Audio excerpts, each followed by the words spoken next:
Olá pessoal, sejam muito bem-vindos ao Acorda Pra Vida. Hoje eu estou então na última parte do quarto capítulo do livro de Ruth. A gente vai acabar hoje essa história que é tão linda.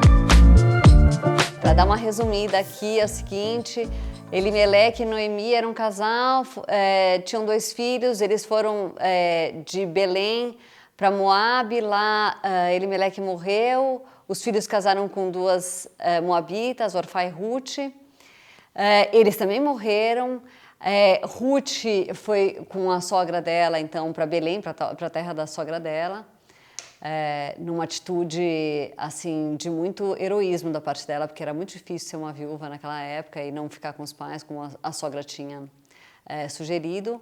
Lá ela vai então colher espigas nos campos de Boaz, e então Boaz é super legal com ela e dá um monte de cevada para ela, e a sogra então fala que ela tem que casar, e Boaz então acaba resgatando ela, né, e casando com ela, né. Então a parte que eu estava fazendo era justamente Boaz já então falando com um parente que era um pouco mais próximo, né, delas, e que poderia eventualmente estar lá casando e comprando as terras delas e ficando com tudo. E esse parente declinou, ele então casou com ela, né? Ele então tá lá fazendo um acordo de que ele vai então casar com ela e ficar com ela.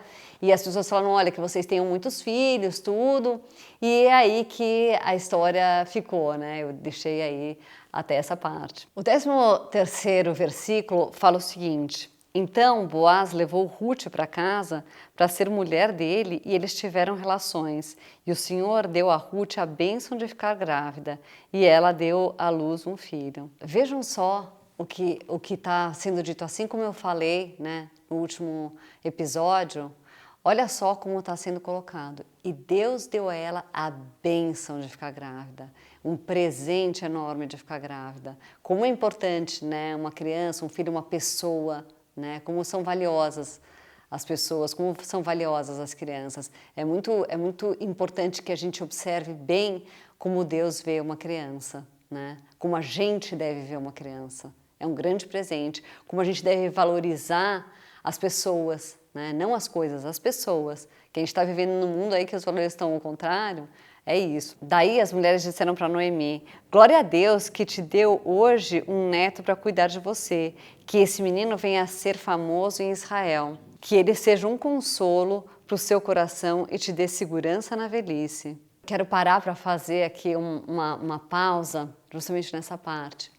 Vejam que esse menino, ele não era um neto mesmo dela, né? Ela foi adotada, né? Ela estava como uma sogra, né? Lá, ela estava como uma avó adotiva, né? Ela fazia parte dessa família, mas não com sangue. E isso é tão bonito, né? A gente deve fazer isso na nossa vida. Isso é uma atitude muito cristã. Deus gosta muito disso. Nós mesmos somos todos filhos adotivos de Deus, né? O único filho mesmo de Deus é Jesus. Nós somos filhos adotivos. Agrada a Deus a gente ter pessoas que a gente adota, né? A adoção de uma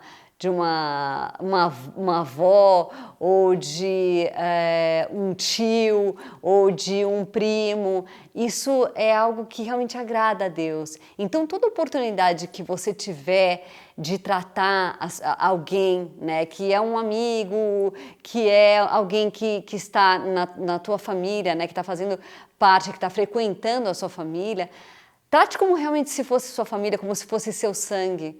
Isso é muito bom, isso é muito saudável, é uma coisa que realmente agrada a Deus, né? E isso a gente vê aqui nesse livro, e aí até as pessoas estão falando, ele vai cuidar da sua velhice, né? É muito bom.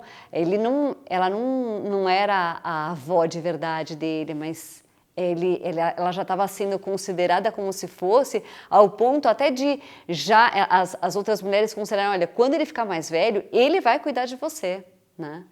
Então, uma coisa muito importante, muito e muito cristã de se pensar. E daí elas falam, a sua nora te ama, ela vale para você mais do que 7 filhos.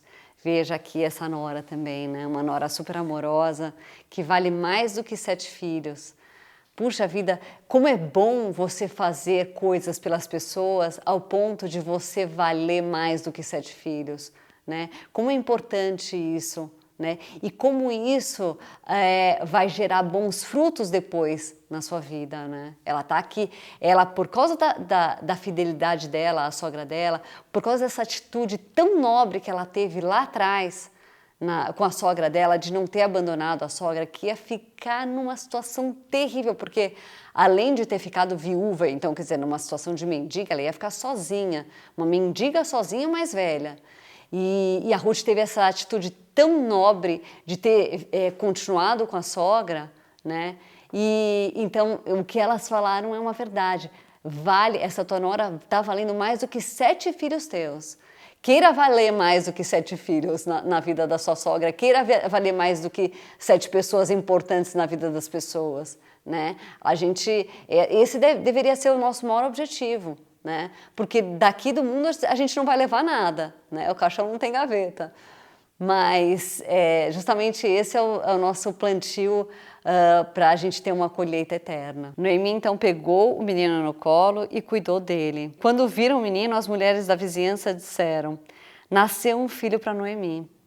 E deram o nome de Obed. Obed foi pai de Jessé, que foi pai do rei Davi. Veja só o que a nobreza dessas mulheres, né, o que a nobreza de Ruth levou ela a ser. Ela fez parte da família de Davi, ela foi a avó, né, de Davi, e ela foi também uma parente de Jesus, né? Ela era uma tataravó de Jesus.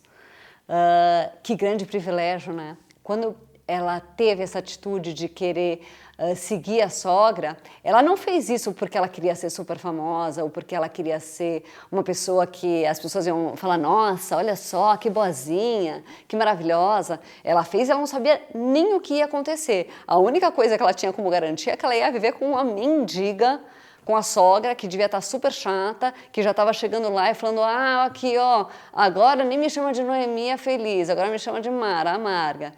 E ela, ainda assim, ela ficou lá, ela teve essa atitude tão incrível com a sogra. E olha a colheita dela. Bom, essa foi a história de Ruth. E que história linda, né? Assim, ela deixou aí um grande exemplo de sacrifício, né? Um sacrifício que ela não tinha a menor noção no que ia resultar, né? Quando a gente faz um sacrifício, a gente faz por Deus, né? E ela realmente, ela só podia estar fazendo por Deus, porque ela não tinha nenhuma vantagem para colher. Não é que chegou o assessor de imprensa dela e falou, olha, Ruth, vai lá e faz isso, porque você vai ser o 8º livro da Bíblia com um nome só teu. Ela não sabia disso, ela fez realmente de coração, numa atitude extremamente cristã, né? Ela faz parte da linhagem de Jesus e ela realmente mostrou isso através dessas atitudes. Então que fique aqui, né, um exemplo de sacrifício que a gente pode fazer por outras pessoas. Ela fez pela sogra dela, um lindo relacionamento, né, entre sogra e nora, com a sogra nessa situação tão terrível, ela teve essa atitude tão linda. Então é isso aí, pessoal. Curtam, compartilhem, comentem, se inscrevam no nosso canal e ativem o sininho. E até a próxima!